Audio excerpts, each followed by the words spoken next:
Hello and welcome. My name is Thaddeus Anderson, and I'm going to be your guide today in regards to the Venn diagram of English.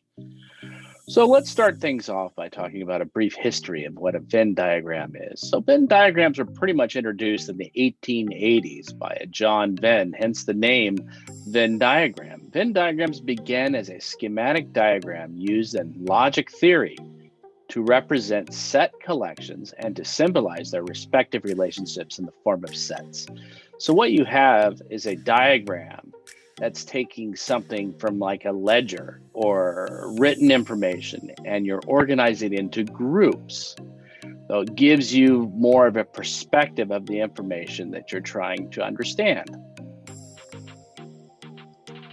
Today, I have created an example for you, and we did a simple Venn diagram on the language of English. Well, be prepared. It's going to knock your socks off.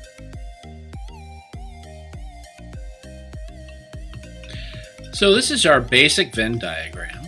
As you can see, it consists of 3 circles divided into 8 zones with various colors and that state the meanings, pronunciations, and spellings. We divided the first red circle as homophones, as a word with the same pronunciations but different meanings and origins and spellings. Synonyms are on the green circle as a word or phrase that means exactly or nearly the same as another word or phrase in the same language. The blue circle represents the heteronyms, as a word that has a different pronunciation and meaning from another word but with the same spelling. Now let's talk about some zones. We have homonyms, which can be defined as words which can be homophones, and heteronyms, or homophones, are often used to create puns or to deceive the reader by suggesting multiple meanings.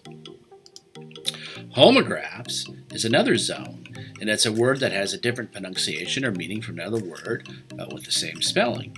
Notice we're starting to develop words in our diagram. Here is a completed Venn diagram with all the words added.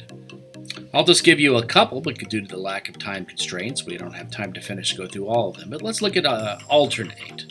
So alternate can mean alternating current, one or the other, or you can look at it as an alternate universe. Let's take away the rules. So here is a completed Venn diagram. We have all the English word pairs. Notice in U, which has every word that's on this diagram, and then we have zone 1, which is outside of the circles, and then we have the words that are reflected in the circles. Thank you for joining us, and I hope you enjoyed my presentation on the Venn